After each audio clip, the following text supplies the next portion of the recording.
Berikutnya ada metode tiga, di mana di sini saya menganalisis menggunakan IDA atau analisis eksplorasi data untuk mengetahui hubungan antara eh, variabel utama. Di sini saya menggunakan faktor usia, tekanan darah, dan kolesterol terhadap kondisi jantung.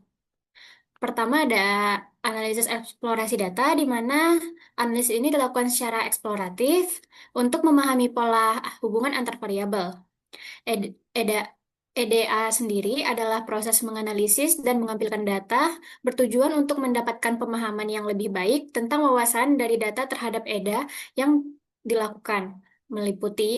Adapun tahapan EDA yang dilakukan meliputi identifikasi masalah, pengumpulan dan pemahaman data, analisis data, pembuatan model atau visualisasi data, dan penarikan kesimpulan. Untuk visualisasi data digunakan di sini saya menggunakan scatter plot dan heat map. Lanjut.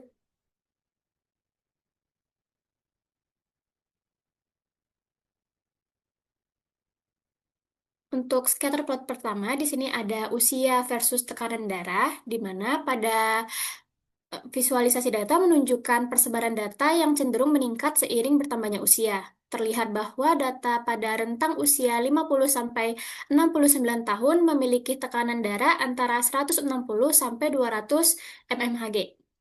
Dengan demikian, dapat disimpulkan bahwa tekanan darah cenderung meningkat dengan bertambahnya usia. Lanjut. Kemudian untuk visualisasi kedua, yaitu ada scatter plot usia versus kolesterol, di mana pada gambar menunjukkan titik-titik data tersebar luas. Hal ini mengidentifikasi bahwa variasi kadar kolesterol tidak dapat dijelaskan secara signifikan hanya dengan usia. Sebagian besar data memiliki rentang kolesterol antara 200 sampai 30 300 200 sampai 350 mgdl dan yang paling banyak berada di rentang usia 40 sampai 65 tahun. Hal ini menunjukkan bahwa usia tidak berpengaruh secara langsung terhadap kadar kolesterol. Lalu ada visualisasi data yang ketiga, yaitu scatter plot kolesterol versus kondisi jantung. Pada gambar menunjukkan bahwa kolesterol tinggi tidak selalu disertai dengan penyakit jantung.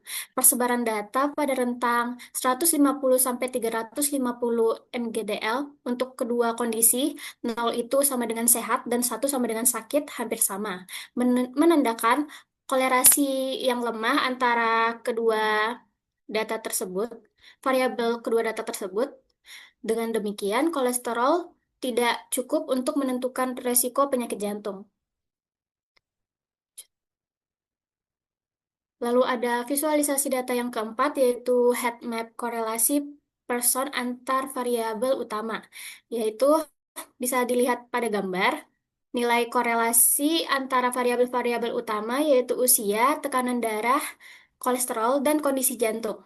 Nilai korelasi yang ditampilkan berkisar antara 0 hingga 1, di mana nilai mendekati 1 menunjukkan hubungan yang kuat, dan nilai mendekati 0 menunjukkan hubungan yang lemah. Pada gambar, nilai untuk usia versus kol- eh, usia versus tekanan ada di 0,29.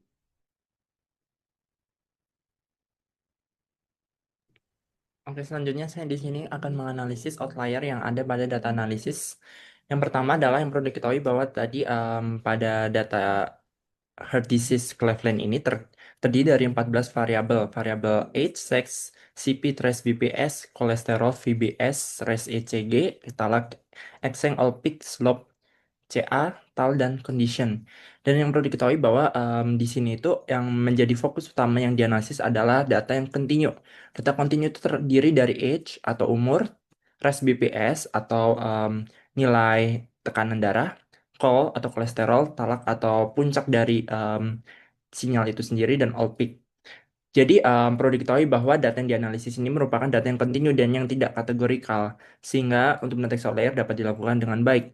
Lalu yang perlu diketahui juga bahwa data kategorikal tidak akan dianalisis, tetapi nanti akan saya tampilkan juga untuk box plotnya. Untuk berdasarkan dari hasil yang ditampilkan bahwa edge itu normal, tidak ada outlier, sehingga dapat dikatakan bahwa data tersebut dapat didistribusi secara baik.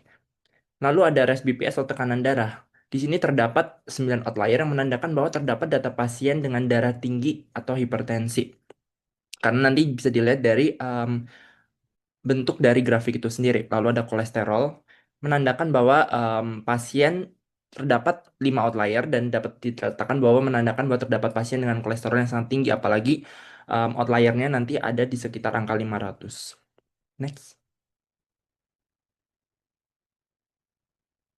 Oke, untuk talak atau BPM maksimumnya dilihat dari kecenderungan bahwa pasien melakukan aktivitas berat dan bisa jadi terjadi selang pada alat ukur. Kenapa? Karena pada talak itu sendiri nilai BPM-nya itu ada yang di sekitar under dari 100.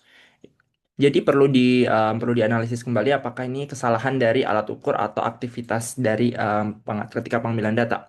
Lalu ada all peak ini sendiri merupakan salah satu komponen pada sinyal EKG, di mana merupakan nilai voltase pada gelombang ST itu sendiri. Dan em, kalau misalkan secara visualisasi data pada distribusi, nanti bisa terlihat bahwa nilainya itu menunjukkan bahwa abnormalitas dari masing-masing kondisi jantung individu tersebut. Dan berdasarkan data tersebut, tidak dapat diuji outliernya selain yang data kontinu itu sendiri. Karena data kategorikal yang tidak dianalisis ini merupakan data menunjukkan deklarasi kasus tertentu atau menunjukkan deklarasi kategori tertentu. Boleh next. Oke, di sini saya menjelaskan uji normalitas yang saya lakukan untuk age atau umur. Kalau misalkan dilihat bahwa nilai distribusinya itu tidak merata karena bisa dilihat bahwa bentuknya tidak lonceng, sehingga bisa dikatakan bahwa nilai H ini tidak terdistribusi secara normal dan juga bisa dilihat dengan nilai regresinya. Boleh next.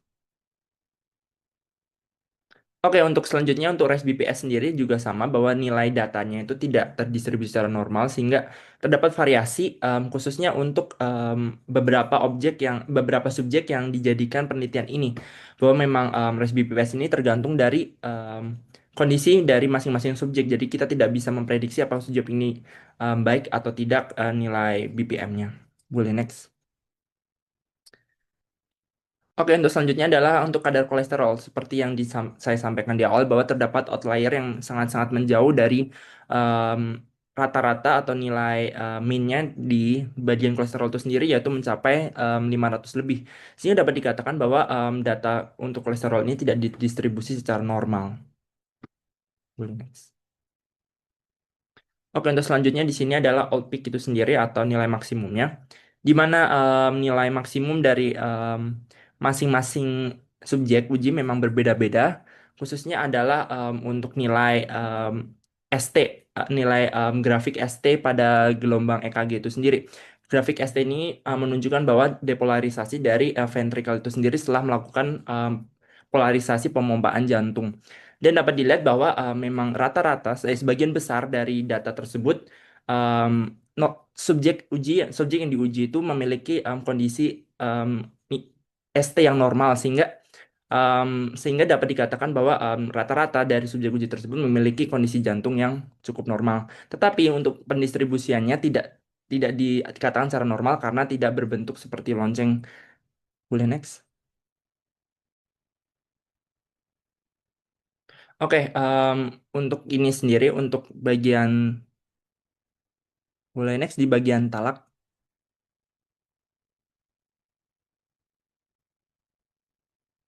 Satu lah.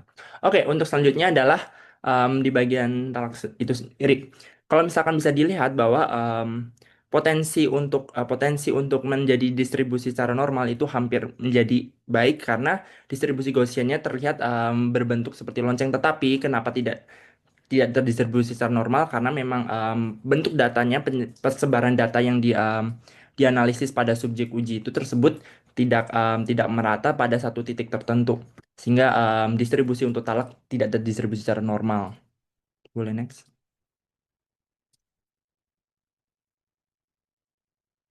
Oke, sekian presentasi dari kelompok kami. Kurang lebihnya mohon maaf. Wassalamualaikum warahmatullahi wabarakatuh.